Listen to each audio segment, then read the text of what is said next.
So, the Apple Wondrous event just finished a few hours ago, and we had the announcement of the brand new iPhone 15 models. So today, what I've decided to do for you guys, I've decided to do an iPhone 15 Pro Max compared to, say, the iPhone 14 Pro Max and older iPhones, and do you a review of specs of doing a versus comparison of this.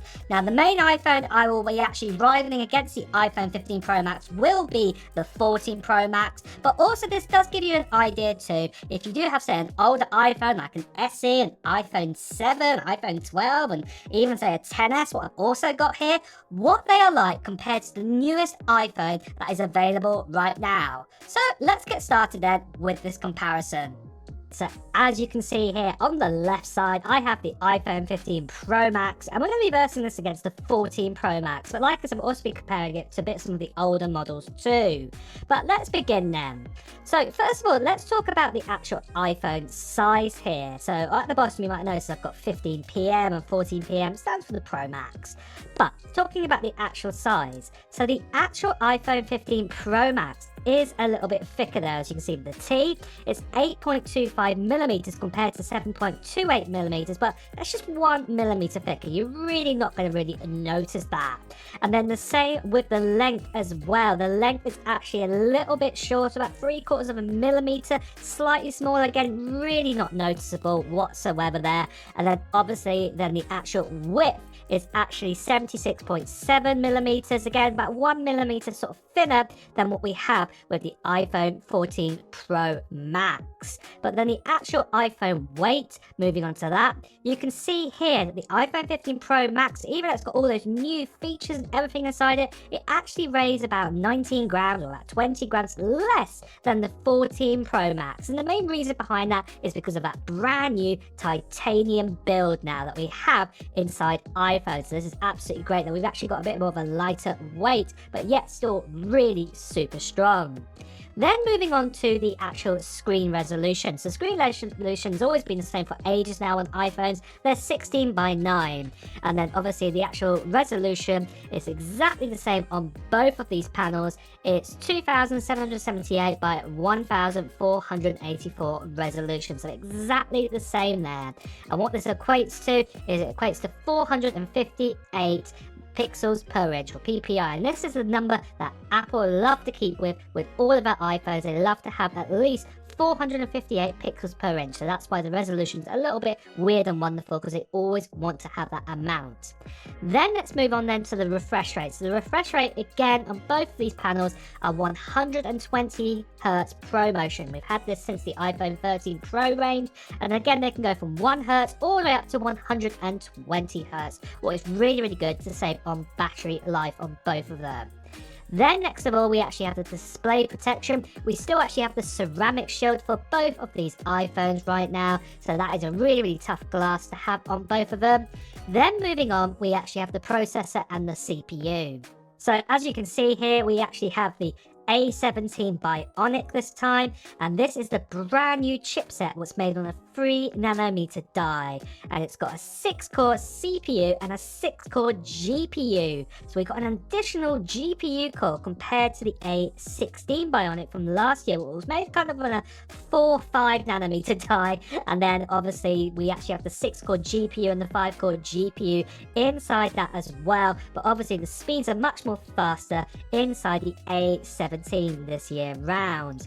Then we actually also have the RAM amount. RAM has gone up at last, and so the iPhone 15 Pro Max has 8GB of RAM, competing out there with other smartphones that also have 8GB of RAM.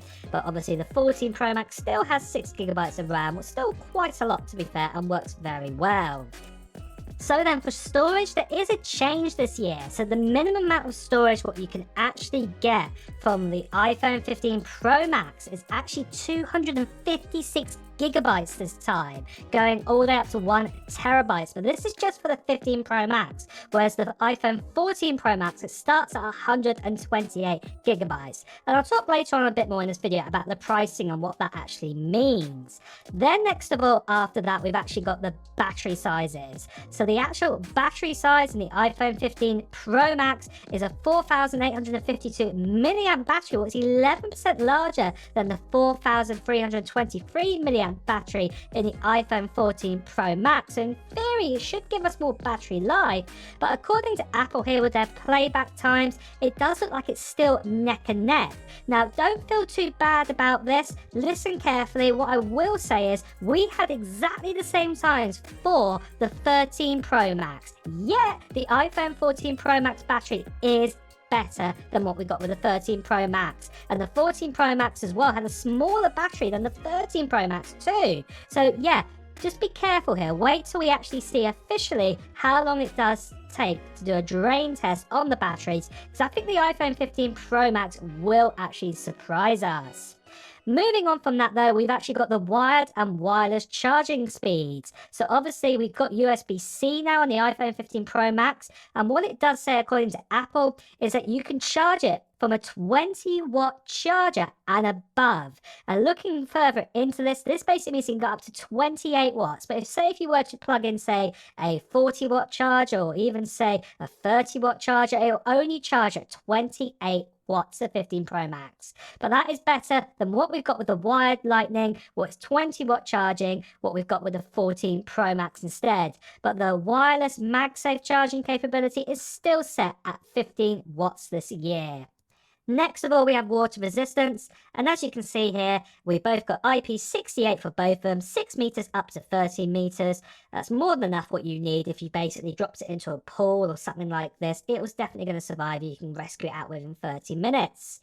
Then for the actual ports, things have changed at last for the iPhone 15 Pro Max. So after a decade of a Lightning port, we finally have a USB-C port at the bottom of the iPhone 15 Pro Max. It was really exciting at last compared to the charging cable of the Lightning that we had with the 14 Pro Max. Again, for a good number of years now, we have no headphone port either. Then after that, we've actually got the brand new action button as well, which as you saw in the event today, can actually be customized to do multiple different things the way you want them to do. But obviously the iPhone 14 Pro Max doesn't have that, has the traditional sort of silence, loud sort of switch that we've had ever since the very first generation iPhone. For Bluetooth technology, you can see we've actually had some improvements here with the iPhone 15 Pro Max over the 14 Pro Max, so that's really good to see. Then now for the rear cameras, a lot of you guys are wanting to know about. So we've actually got a new 48 megapixel wide camera. We've got a 12 megapixel ultra wide, 12 megapixel telephoto, and both these sensors and that lenses have been upgraded. We can record up to 4K on both of these devices and everything like that. But we can now on ProRes record up to 60 frames per second with that on the 15 Pro Max. We've also got LiDAR as well on both these models. But for the main features, let's talk mainly about these for the rear camera features. So we've got quad tone, but the difference is that this time with the 15 Pro Max, we can go up to a 25 times digital zoom compared to the original 15 times digital zoom that we had with the 14 Pro Max. Then what's also more impressive, we've got that new optical zoom, 5 times zoom, and we've also got that 2 times optical zoom, what's in the standard normal sort of sensor, the wide one, compared to a 3 times and 2 times optical zoom on the 14 Pro Max. We've got night mode, it's improved, deep fusion, smart HDR3, ProRes and ProRAW. Like I said, with the ProRes this year on the 15 Pro Max, it can do 60 frames per second compared to 30 frames per second on the 14 Pro Max. And then also we still do also have a 60 frames per second cinematic now on the actual 15 Pro Max too. Moving over to selfie cameras, there isn't that much difference between both of the cameras this year, between the 15 Pro Max and the 14 Pro Max. They're both 12 megapixels, can both record 4K video and both got autofocus built in. Then we've also got the U chip, so this is the one to actually find your phone if you lose it. The 14 Pro Max has got the U1 chip inside it, whereas the 15 Pro Max now has the brand new U2 chip inside it. But then for prices in US dollars, and this is for the lowest spec model you get, the base model.